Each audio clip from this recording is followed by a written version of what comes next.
Donc aujourd'hui, le sujet que nous abordons, c'est la maintenance prédictive. Et pour ce faire, nous accueillons Bertrand Huasca de la société ACOEM, qui va vous présenter comment les solutions 4.0 peuvent faciliter le passage à la maintenance prédictive. Et son intervention sera suivie par la présentation de Guillaume Fournier, qui est le dirigeant d'IoT Express, et qui vous expliquera pourquoi la maintenance prédictive est dépendante d'un nouveau type de proximité client. Voilà. Donc, je vous remercie par avance pour votre attention et donc j'invite Bertrand Huasca à bien vouloir ouvrir son micro et je lui laisse la parole. Oui, bonjour à tous et à toutes. Et donc, merci d'avoir rejoint ce webinaire. Donc, aujourd'hui, l'objectif de ma présentation, c'est en fait de vous montrer comment les nouvelles technologies 4.0 peuvent vous aider justement à rentrer dans ces programmes de digitalisation et à passer donc à la maintenance 4.0 plus facilement. Donc, je ne vais pas du coup me représenter puisque ça a déjà été fait en introduction et merci. Donc, mon contact est là, mais on vous le rappellera en fin de présentation. Si vous avez des questions, surtout, n'hésitez pas à me contacter. Donc, très rapidement et sans vous refaire toute l'histoire, quand je parle de maintenance 4.0, c'est évidemment en référence à l'industrie 4.0, donc qui est une mouvance qui a commencé déjà il y a plusieurs années. Vous avez probablement des groupes, des travaux, des projets de 4.0 dans vos usines respectives, dont l'objectif c'est principalement de digitaliser vos équipements vos équipements ou les flux d'informations de façon à gagner à la fois en visibilité, en maîtrise sur vos outils de production, en flexibilité et donc en compétitivité. Alors, donc c'est vrai qu'on parle du coup beaucoup aujourd'hui d'industrie 4.0, mais donc on va pouvoir passer sur le slide suivant. Aujourd'hui, finalement, on est aussi dans un état très particulier avec la situation internationale sanitaire que vous connaissez. On est presque amené à se demander si finalement, alors ça a un peu accéléré toute cette phase de transition, voire pourquoi pas carrément parler de 5e révolution, parce qu'on est maintenant dans un monde où il y a une forte incertitude sur la demande au niveau du marché qui requiert une flexibilité encore plus importante au niveau de la production, avec baisse de la demande, ou quand ça repart, il faut que ça reparte et que ça tourne plein pot, parfois des lignes de production qui sont arrêtées, une sur deux par exemple, et du coup la première ligne qui est surchargée, qu'on va surstresser entre guillemets, provoquer potentiellement plus de risques de défaillance.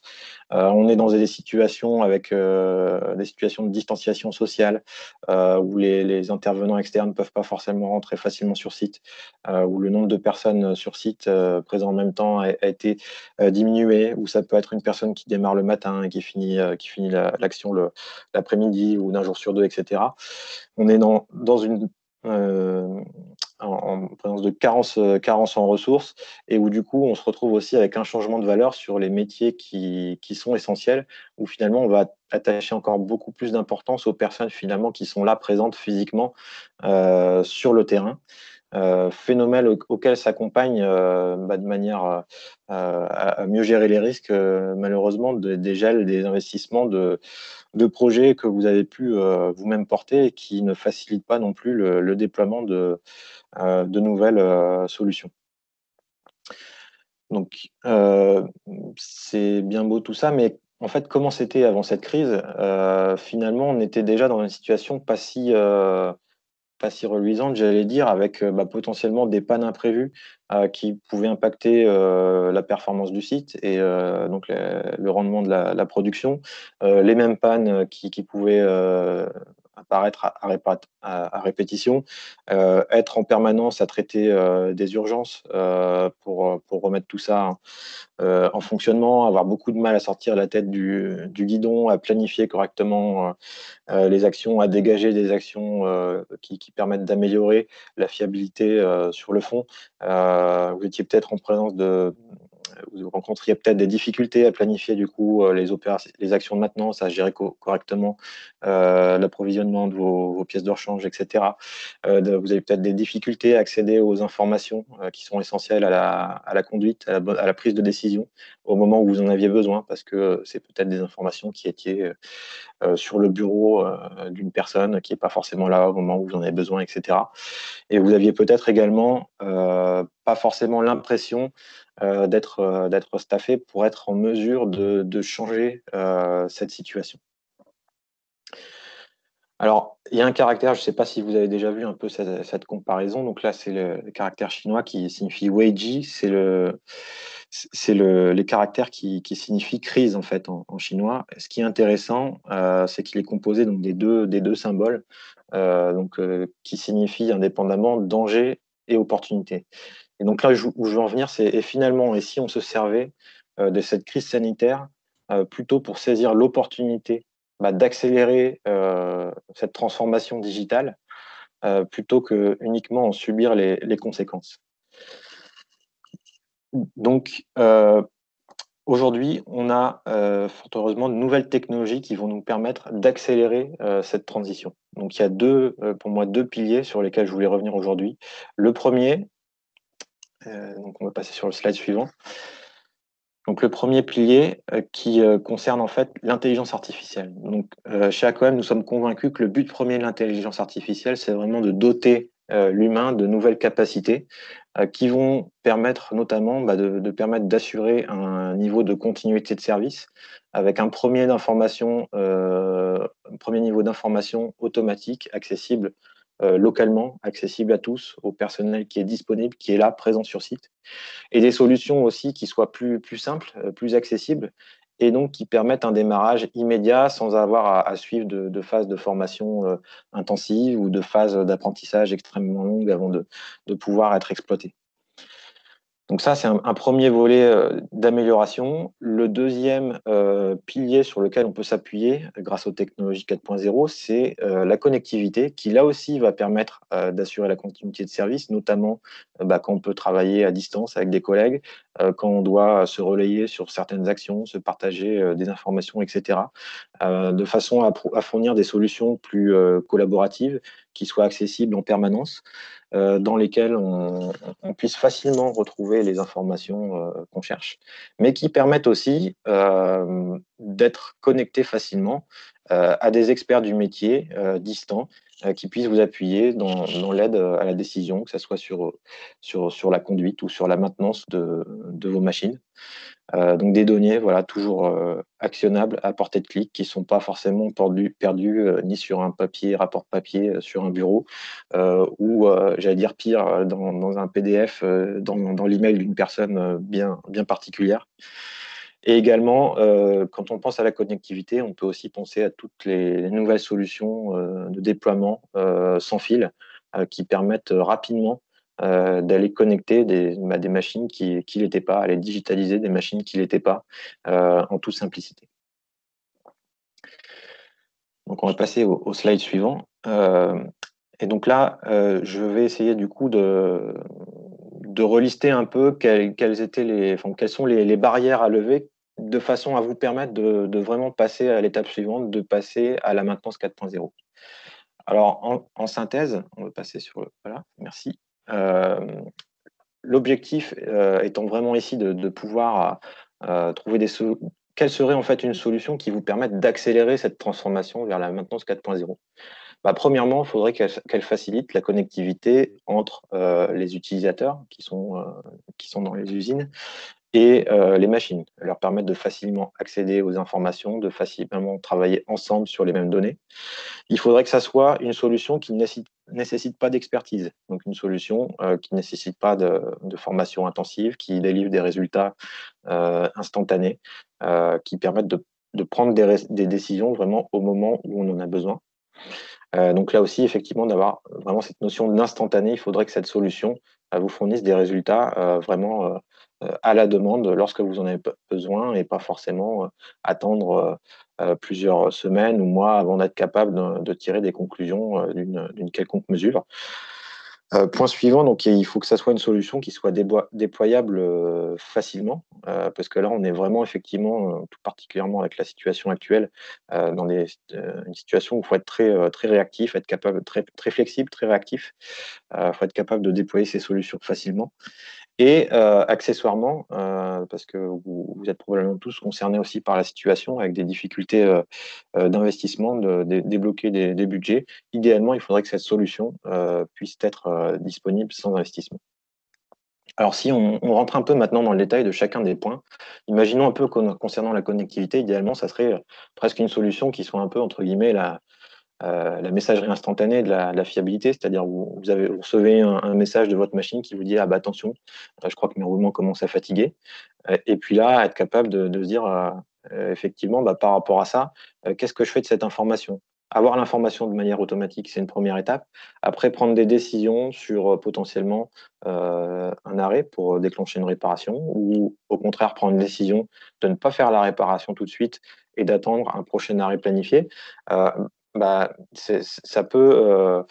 sont des choses pour lesquelles on peut avoir besoin d'être conforté par potentiellement un expert du métier. Et là, le fait d'avoir cette solution de connectivité, de mettre toutes ces personnes et ces machines en réseau,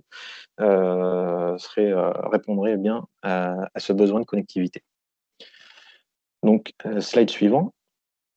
Un deuxième point important, donc il faudrait que ça soit une solution sans expertise, c'est-à-dire qu'il soit vraiment facile à mettre en œuvre, aussi bien sur la facilité de prise de mesure. Et donc pour ça, avoir des solutions qui vous fournissent une expérience utilisateur guidée qui soit vraiment accessible à tous et sans pour autant réduire la fiabilité des résultats qu'on peut en attendre. Deuxièmement, une solution qui, grâce à l'intelligence artificielle, puisse vous permettre de détecter automatiquement des machines en défaut.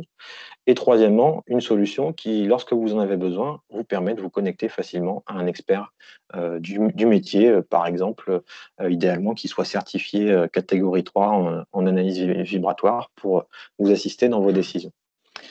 Donc, slide suivant.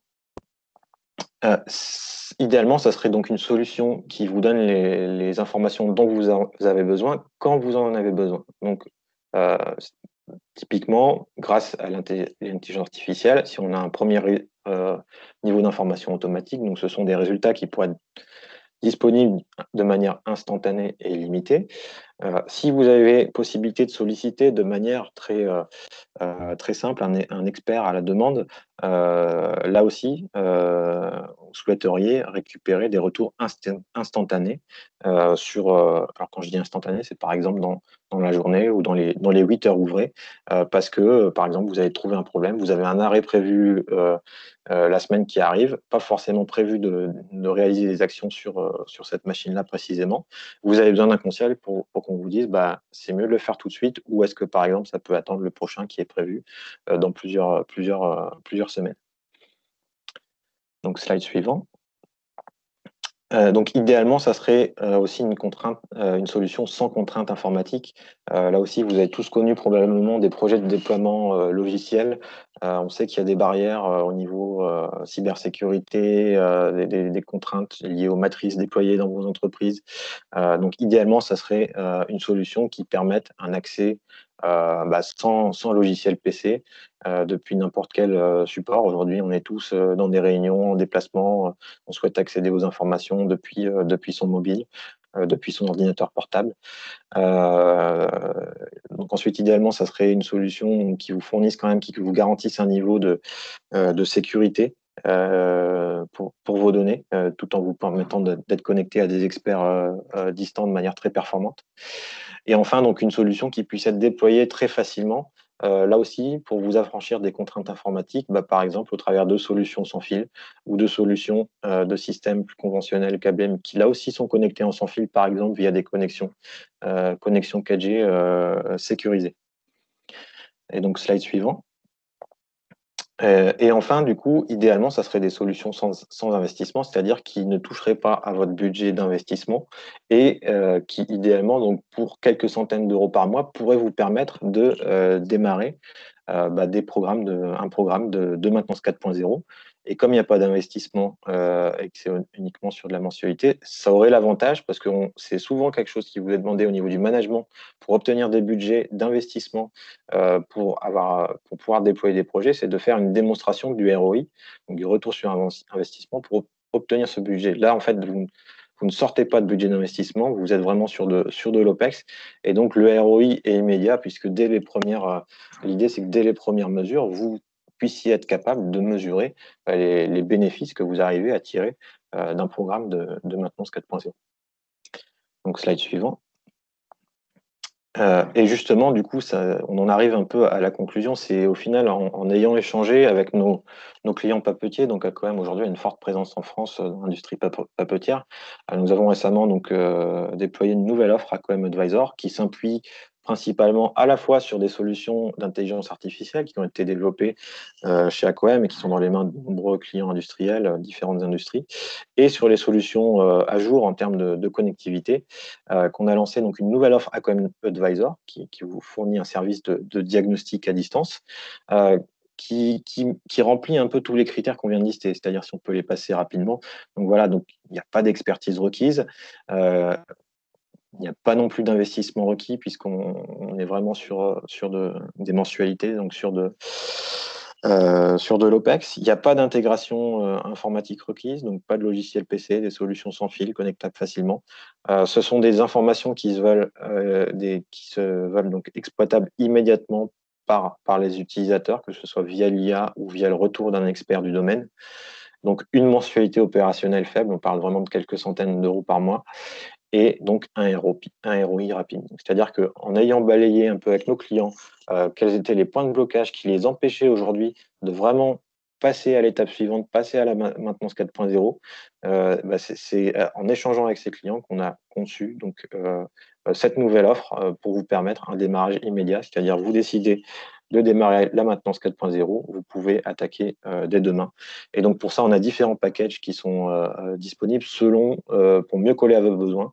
Soit par exemple, on a un package donc Advisor à la demande où vous faites des mesures de manière illimitée avec de l'intelligence artificielle, du diagnostic automatique. Vous êtes capable de solliciter un expert qui vous répondra sous les 8 heures ouvrées. Vous avez un accès sécurisé avec accès à vos données 24 heures sur 24, 7 jours sur 7. Et là, vous démarrez avec une mensualité fixe, donc des budgets maîtrisés et vraiment très faibles à partir de 270 euros par mois, tout compris, incluant une tablette industrielle. Ensuite, vous avez un deuxième package selon vos objectifs où on peut inclure, en plus de ça, le suivi au travers d'un contrat d'analyse périodique. Donc, ça peut être du périodique, par exemple, ça peut être des mesures tous les 3 mois ou de manière plus rapprochée, si vous avez des machines dont l'état de santé le nécessite, sans pour autant que ça impacte votre mensualité, qui là, pour le coup, sera maîtrisée. Et de la même manière, vous conservez cette capacité de réaliser des mesures illimitées avec du diagnostic automatique et la capacité de solliciter un expert à tout moment pour avoir un avis, parce que vous avez besoin d'un avis tout de suite et pas dans 3 mois avant la prochaine mesure périodique planifiée, par exemple. Et enfin, donc, il y a un dernier volet qui est ce qu'on appelle Advisor Live, où si vous avez des machines qui sont vraiment critiques, qu'on souhaite surveiller en continu, en permanence. Là aussi, on a des solutions sans fil, que ce soit via des capteurs sans fil ou via des systèmes vraiment très performants, suivis temps réel, mais qu'on peut connecter en sans fil, en 4G, à la plateforme pour que vous puissiez bénéficier de ces facilités de déploiement. Où là, on s'engage sur la réalisation d'analyses sur alarme par un expert en cas effectivement de détection d'une alarme sur vos machines, en complément donc d'analyse périodique. Et donc pour vous, c'est la garantie d'avoir accès à l'état de vos machines, l'état de santé de vos machines en permanence au travers de votre plateforme, et là aussi avec des mensualités de quelques centaines d'euros par mois. Et là, effectivement, le montant exact dépendra de la quantité de machines à suivre. Donc voilà un peu les solutions qui aujourd'hui, en s'appuyant sur l'IA et sur la connectivité, sont des vrais leviers qui vous permettent de passer à la maintenance 4.0. Alors effectivement, selon la typologie de vos machines, on vous orientera peut-être plutôt sur l'un des packages plutôt qu'un autre. Si là vous avez besoin de conseils, il n'y a pas de souci, on peut vous proposer un audit gratuit avec nos experts du métier, sachant effectivement qu'on a une expérience assez significative, un parc de clients assez significatif, notamment en France, mais pas que. Donc voilà, et puis quelques mots vraiment très rapidement. Vous connaissez peut-être déjà probablement ACOM, mais je me permets de vous rappeler quelques infos très rapidement. Donc ACOM, c'est une présence internationale, donc c'est un groupe avec plus de 750 employés, 9 implantations et 159 distributeurs à travers le monde. Donc on va passer sur le slide suivant. Plus de 45 années d'innovation au travers de différentes applications, que ce soit la vibration, l'acoustique, le lignage laser, l'analyse mécanique dynamique. Et donc, ce qui fait un peu notre différence, c'est qu'on a vraiment l'expertise sur toute la chaîne de mesure, depuis le capteur, donc des capteurs à forte valeur ajoutée, métrologie, avec du edge computing, qui vous envoie déjà des données fortement qualifiées, jusqu'à remonter le développement d'interfaces de reporting au travers du cloud et toutes ces notions de connectivité. Et donc enfin, voilà, pour vous rappeler en fait l'offre ACOM pour l'industrie 4.0, c'est d'un côté des solutions pour mécaniciens augmentés avec des applications ergonomie améliorée, donc facile utilisation pour les opérateurs de maintenance, que ce soit pour réaliser des mesures vibratoires simplifiées, pour faire du diagnostic automatique, pour faire du lignage laser, donc ils sont disponibles sur tablette. Ensuite,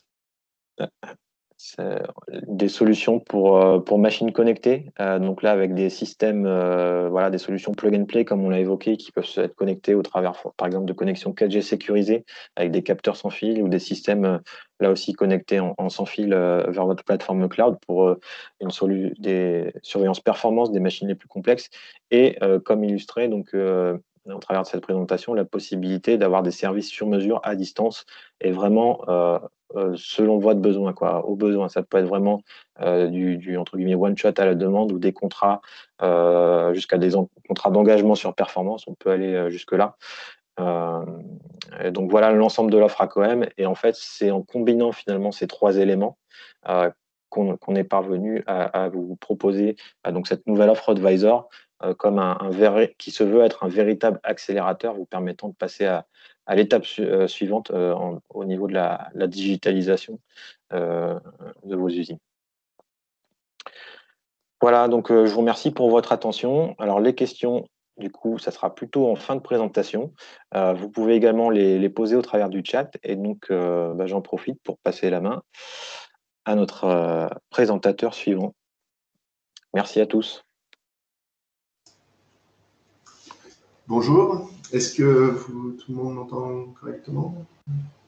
Oui, je pense que le son est OK. Donc Guillaume Fournier, je suis gérant de la société IoT Express et je vais essayer de vous expliquer pourquoi aujourd'hui l'exploitant ne peut pas travailler seul sans impliquer le fabricant de machines dans ses activités de maintenance. Slide suivant. Notre mission chez IoT Express est de permettre aux fabricants de machines de développer une offre basée sur l'exploitation des données des machines qu'ils vendent. Ça comprend la collecte des données, le stockage des données, les analyses et l'exploitation de ces données. La solution est une solution clé en main qui supporte l'intégralité du processus. Et si je vous montre notre marché, donc sur la slide suivante, nous sommes sur un marché exclusivement de fabricants de machines. Vous voyez la première machine en haut à gauche est notre client historique qui fabrique des machines pour faire des joints de portières de voitures. Alors vous allez me dire, mais quel rapport avec l'industrie papetière? Ces machines-là sont destinées donc à des équipementiers automobiles donc, qui font de la production à très haute cadence, très haute vitesse. Ces machines, elles déroulent du caoutchouc, elles coupent le caoutchouc à la longueur, elles font des perçages dedans pour venir mettre des clips pour qu'on puisse ensuite clipper ces joints sur les portières de voiture. Ces machines, bien sûr, elles peuvent faire des joints pour une porte avant gauche, une porte avant droite, une porte arrière gauche, une porte arrière droite, un coffre, un capot, une Renault, une Peugeot, une Audi, une BMW, une Kia. C'est-à-dire que ces machines-là, l'opérateur va pouvoir travailler dessus créer ses propres recettes pour pouvoir vraiment faire le joint qui l'intéresse. Et bien sûr, l'exploitant qui vient créer sa recette sur cette machine peut rencontrer un certain nombre de difficultés et peut-être même endommager la machine parce que la recette est pas adaptée à la cadence ou au dimensionnement de la machine. Ce qu'on va vivre avec cette machine-là, puis j'ai pris un petit peu de temps pour expliquer parce qu'on reviendra dessus dans l'exposé. On va retrouver exactement la même chose sur des machines pour l'agroalimentaire, des machines pour le pharmaceutique, des machines pour la papeterie, c'est-à-dire dans la papeterie, pareil, vous allez avoir des recettes avec des grammages qui peuvent être différents, avec des textures qui peuvent être différentes. Vous pouvez avoir du papier lisse, vous pouvez avoir du papier fibré. Et en fait, en fonction de la manière dont vous allez utiliser cette machine, vous pouvez retrouver plus ou moins de difficultés. Donc, ce marché-là, en fait, c'est le marché avec lequel on a débuté. Et aujourd'hui, sur la slide suivante, on montre un autre segment de marché qu'on adresse, qui est le marché des fabricants d'équipements industriels mobiles. Donc, on va retrouver des équipements beaucoup dans l'agriculture, bien sûr, mais pas que. Par exemple, vous voyez le camion Glide au milieu, c'est un camion électrique pour les centres logistiques, avec des enjeux en fait de disponibilité qui sont extrêmement élevés, parce que sur un centre logistique, bien sûr, si le camion ne fonctionne pas, on ne peut pas véhiculer les remorques d'un quai à un autre. La machine que vous voyez en bas à gauche, c'est une machine qui permet de ramasser des fruits à coque. Ce qu'il faut savoir, c'est que ces fruits à coque sont ramassés une fois qu'ils sont à terre. D'ailleurs, c'est la période en ce moment de ramasser les noix de Grenoble. Et si cette machine n'est pas fonctionnelle et que les fruits sont à terre, vous comprenez bien que les fruits vont pourrir. C'est-à-dire qu'en fait, l'exploitant qui va exploiter cette machine va avoir 3 semaines pour ramasser les noix. Après ça, l'exploitation est perdue. Donc, ça veut dire qu'ici, on a un réel enjeu aussi de mise à disposition de l'équipement et on ne peut pas se permettre que l'équipement soit en panne. Donc, exactement comme dans l'industrie de production, dans l'industrie papetière aussi, l'enjeu va être la mise à disposition des machines 24/24. Si on va sur la slide suivante, notre objectif, bien sûr, ça va être que un équipement fonctionnel, c'est un équipement qui a de la plus-value, quoi. Et il a de la plus-value pour l'exploitant, c'est-à-dire que vous allez pouvoir créer avec une meilleure qualité, vous allez pouvoir planifier vos arrêts, vous allez pouvoir respecter des délais, vous allez pouvoir optimiser vos ressources. Finalement, vous allez être plus rentable et ça va donc améliorer aussi votre image de marque. Mais en fait, vous n'êtes pas le seul gagnant là-dedans, parce que pour le fabricant de machines, c'est exactement la même chose. Avoir un équipement fonctionnel, c'est aussi une baisse des coûts de garantie, c'est une planification des interventions, c'est moins d'urgence, c'est aussi une optimisation de ressources. Du coup, c'est de la rentabilité, c'est une image de marque améliorée. Finalement, dans le fonctionnement et dans cette organisation, avoir des équipements et un parc d'équipements qui est fonctionnel et qui est opérationnel, tout le monde est gagnant, tant l'exploitant que le fabricant. C'est-à-dire, si on regarde sur la slide suivante, comment on peut justement avoir un équipement fonctionnel, la première approche, ça va être de dire, c'est la maintenance préventive. C'est celle qu'on fait tous avec notre voiture, c'est-à-dire notre voiture, le fabricant, quand on achète la voiture, il nous dit, voilà, au bout de 20 000 km, vous venez au garage et puis on va vous faire une vidange, on va vous changer le filtre à air et puis à 30 000 km, on vous changera les plaquettes de frein, etc. C'est-à-dire, cette maintenance préventive, elle est basée en fait sur la connaissance du produit par le fabricant et elle va être, la stratégie, ça va être de mettre en place un certain nombre de critères qui sont basés sur le nombre de cycles, sur un temps d'utilisation, sur une usure.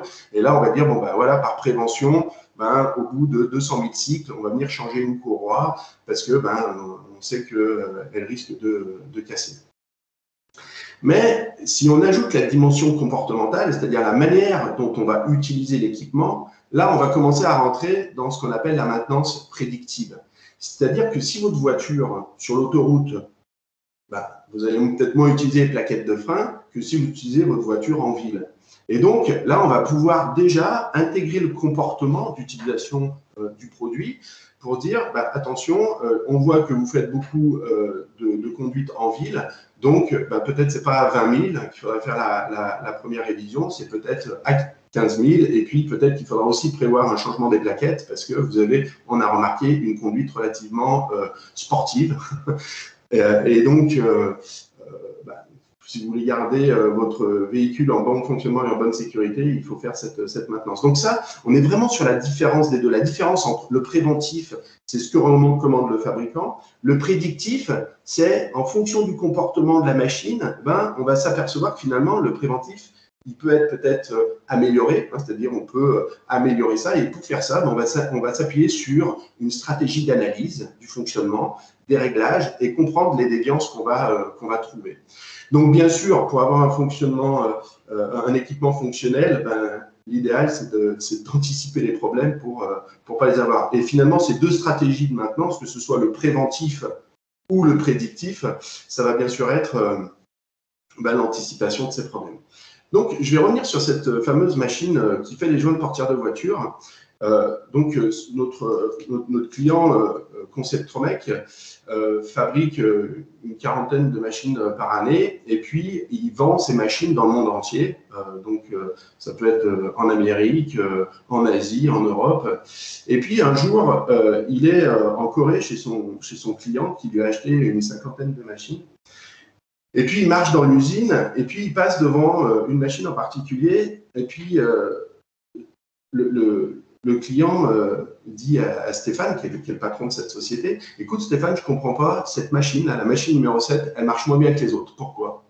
Puis là, Stéphane, il me regarde et dit « En fait, je ne sais pas. Je ne sais pas parce que je ne connais pas les conditions d'utilisation de la machine. » Donc, si on va à la slide suivante, en fait, ce qu'on voit, c'est que Stéphane, il n'a pas eu de problème pour fabriquer la machine, il n'a pas eu de problème pour la vendre. Par contre, quand il doit accompagner son client, là, ça devient beaucoup plus compliqué, en fait. Parce que très rares sont les fabricants de machines qui connaissent les conditions d'utilisation de ces machines et qui sont capables, finalement, d'apporter un support adapté. Pourquoi? Parce qu'il manque d'informations. Donc, si on regarde sur la slide suivante, Stéphane, il s'est dit, moi, je vais mettre en place une autre approche. Je vais connecter mes équipements. Et puis, je vais essayer de comprendre comment mes clients utilisent mes machines pour pouvoir les aider à être meilleurs. Et donc, ça veut dire que Stéphane, il est en train de créer une nouvelle proximité avec ses clients. C'est-à-dire, au lieu d'être juste un fabricant de machines qui fournit la machine, eh bien, il va accompagner ses clients dans l'exploitation de ces machines. Et Dieu sait, dans l'industrie papetière, si les machines sont d'autant plus complexes qu'une machine que je peux vous présenter ici, du fait que vous allez avoir énormément de process dans cette machine. Il va y avoir un process peut-être pour faire justement le filage, pour le grammage, il va y avoir des bains de papier, peut-être que le papier va être coloré, il va y avoir des enjeux liés aussi à la pollution. Et en fait, vous ne pouvez pas, en tant qu'exploitant, être expert à 100% de la machine. Le fabricant, celui qui a donné naissance à la machine, il a une mine d'informations qui ne peut pas de toute façon vous livrer parce que lui, c'est son métier. Il fait ça 24/24. C'est sa mission, en fait. Sa mission, c'est de fabriquer des machines pour les papetiers. Et ça fait que l'idéal, c'est de s'appuyer sur cette expertise, c'est de s'appuyer sur cette expérience pour que finalement, cette personne-là, quand, par exemple, vous avez programmé de nouvelles recettes sur votre machine, eh bien, il soit capable, lui, de manière parfaitement naturelle et automatique, puisque lui, il se retrouve à développer des process IoT dans son entreprise, qui vont être en fait la gestion des flottes machines de ses clients, être capable de dire finalement, chez ce client-là, la machine,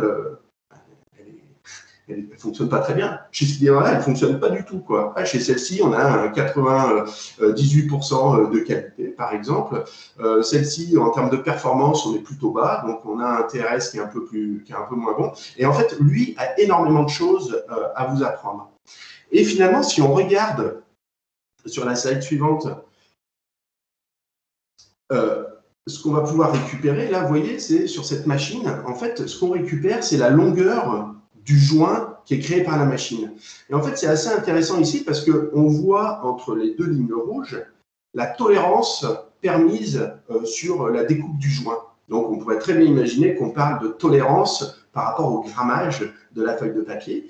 Et là, en fait, ce qu'on va regarder, c'est que finalement, tous les petits points qui sont en dehors de la tolérance, c'est des joints qui sont de mauvaise qualité, finalement, parce qu'ils ne respectent pas les conditions. Enfin, la tolérance voulue. Et donc là, typiquement, avec un graphique comme ça, on voit finalement toutes les couleurs correspondent à une recette. Donc on voit que sur cette machine, effectivement, il y a beaucoup de recettes qui sont faites. Sur une journée, ils font des joints de portière gauche, droite, et puis c'est normal parce qu'on doit fournir tous les joints d'une voiture en même temps. On ne peut pas juste dire je vous envoie ce mois-ci que des joints de portière droite, ça poserait un problème, effectivement. Et donc, ça fait que ces machines-là, elles changent sans arrêt de recettes, et c'est un réel enjeu finalement à comprendre finalement quelles sont les recettes qui effectivement pourraient poser problème. Sur la carte en bas à droite, je trouve ça assez intéressant de partager avec vous cette carte qui montre en fait la géolocalisation d'un véhicule agricole. Et effectivement, on voit qu'il y a des interruptions de ligne. Et là, en fait, on voit toute la force de la contextualisation de la donnée, c'est-à-dire être capable de dire, finalement, ma machine, elle est passée ici, certes, mais en plus, elle fonctionnait. C'est-à-dire qu'aujourd'hui, la personne qui exploite cette machine est capable de rendre compte à une municipalité du travail qui a été fait. En disant, vous voyez, j'ai été dans toutes ces rues-là, j'ai fait ce travail-là. Et c'est-à-dire, d'une manière très, finalement, constructive, dire, voilà, l'équipe d'entretien de la ville, de dire, vous voyez, la route ici, il faudra peut-être la faire la semaine prochaine. Celle-ci, on peut attendre, on le fera le mois prochain. Et en fait, notre client qui met en place cette stratégie en fait, d'exploitation de données est même en train de réfléchir à dire, en fait, notre produit, on va l'améliorer pour que notre exploitant il puisse identifier sur la carte où est-ce qu'il pourrait y avoir d'autres problèmes, par exemple une route qui est abîmée, par exemple un arbre qui est tombé sur un fil électrique. Et ça fait que le rapport qui sera fourni à la municipalité contiendra non seulement le travail qu'il a fait, mais en plus des indicateurs de risque pour faire intervenir peut-être un service pour l'électricité ou la route. Donc ça, en fait, c'est pour vous montrer que tout ce slide-là que je vous montre, l'exploitant seul ne peut pas le faire, en fait. Il ne peut pas le faire parce qu'il ne connaît pas la machine. Comment est-ce que l'exploitant il irait pour dire tiens, j'ai tel outil, j'ai telle recette, je vais mesurer la longueur de mon joint, etc. Tout ça, en fait, c'est des informations qui sont très profondes dans la machine. Et puis bon, là, j'ai mis des exemples qui sont pour essayer d'avoir une discussion compréhensible par tous, mais vous savez très bien, vous, dans votre industrie aussi, que vous allez avoir des paramètres sur des facteurs d'échelle qui vont être dépendants de la température, etc. Et ça, en fait, c'est l'expertise du fabricant de machines qui peut vous aider à progresser. Et donc, cette proximité-là, que j'essaie de vous expliquer, elle est fondamentale. En fait, vous n'êtes pas seul face à vos problèmes. Vous avez justement tout un écosystème dont les fabricants de machines qui vous ont livré ces machines-là. Et ces gens-là, il faut les intégrer dans la boucle en disant c'était bien de me vendre la machine, mais maintenant, il faut m'aider à l'exploiter au quotidien. Et ça fait que si on va à la slide suivante, on va avoir un autre exemple ici sur quelqu'un qui vend des véhicules électriques dans les centres logistiques. C'est justement un exemple qu'on a avec Blythe, justement, où là, vous allez voir des graphiques où on va voir les décharges de batterie et finalement, c'est assez intéressant parce qu'à partir du moment où on commence à collecter de la donnée, on peut aller très très loin avec ces machines-là et s'apercevoir finalement qu'en rajoutant des petits capteurs, on est capable de comprendre peut-être l'impact d'une canicule sur la charge des batteries ou sur le fonctionnement d'un moteur électrique. Et ça, typiquement, c'est toute une démarche, c'est tous des processus IoT qui doivent être mis dans les entreprises. C'est effectivement la digitalisation de ces entreprises qui vont permettre d'aller vers ça. Sur la slide suivante, je vais vous parler des cas d'utilisation. En fait, à partir du moment où on récupère ces données-là, maintenant, on va repérer quatre choses qu'on peut faire avec l'IoT assez facilement aujourd'hui. La première chose, sur la slide suivante, c'est améliorer l'utilisation et la performance au quotidien. C'est-à-dire, à tous les jours, on est capable de récupérer de la donnée en temps réel, de comparer les machines entre elles, en disant tiens, cette machine, elle fonctionne mieux que celle-ci, de pouvoir comparer avec l'historique, tiens, la machine, elle fonctionne mieux cette semaine que la semaine dernière, donc être capable de comprendre des améliorations, mais aussi des déviances pour anticiper justement des problèmes. Tout ça, finalement, ça va permettre d'améliorer l'efficacité des machines, hein, de suivre des indicateurs clés de performance, de aussi récupérer des informations du terrain tangibles pour améliorer la R&D des produits de demain. C'est-à-dire le fabricant de machines, à partir du moment où il va récupérer les paramètres d'utilisation des machines, il va comprendre le dimensionnement de ces machines, il va se dire peut-être effectivement, là le moteur il est surdimensionné, ici il est plutôt sous-dimensionné, et puis finalement améliorer en continu sa machine, non pas uniquement par des retours subjectifs, hein, qui sont la machine ne marche pas très bien, mais qui vont être vraiment de la donnée tangible du terrain avec des informations sur des températures, des taux d'humidité, des grammages de papier, des tensions de papier, des vitesses de déroulement de papier qui vont permettre en fait de développer la machine dans les produits de demain dans la bonne direction. Donc ça, c'est encore un petit plus, bien sûr, qu'on peut trouver là-dedans. Si on regarde le cas d'usage suivant, et qui découle directement du premier, c'est finalement être capable de certifier votre installation en continu. À partir du moment, finalement, où vous récupérez des informations de ces machines-là, le fabricant de machine, quand il vous l'a vendu, il vous l'a certifié, il a dit oui, la machine, elle respecte les normes de sécurité, de pollution, elle respecte les temps de cycle que vous nous avez demandé, non, elle n'est pas trop bruyante, elle respecte ce que vous nous avez demandé aussi, elle est capable de tourner les recettes. Et donc, pour ça, ils ont déroulé des scénarios de test qu'ils ont fait, qui nous ont permis d'avoir cette certification. Bien, ici, en fait, en récupérant les données en temps réel sur les machines comme ça, vous faites de la certification en continu. Vous garantissez en fait que vos machines, oui, elles sont toujours en sécurité, non, elles ne polluent pas. Donc, bien sûr, hein, surtout dans l'industrie papetière, il y a des enjeux qui peuvent être liés à ça, avec des lobbies qui ont besoin d'être rassasiés. Et là, en fait, vous vous retrouvez avec des données très tangibles pour dire, nous, on respecte parfaitement nos engagements vis-à-vis des contraintes environnementales. Et ça, en fait, c'est ce qu'on va appeler la certification en continu. Le troisième axe qu'on va pouvoir faire avec ces données-là, ça va être d'améliorer la maintenance et la garantie des machines. Donc, bon, on en a déjà parlé en introduction, hein, donc bien sûr la maintenance préventive et la maintenance prédictive. À partir du moment où on a les données en temps réel, on est très bien capable de savoir combien de temps la machine a été utilisée, combien de cycles elle a fait, et donc déclencher les alertes qui vont bien pour faire les maintenances requises. Et puis, bien sûr, le comportement, on est très bien capable de voir si la machine elle est surutilisée, sous-utilisée, si elle est utilisée de manière agressive ou plutôt de manière soft, et donc adapter les enjeux de maintenance.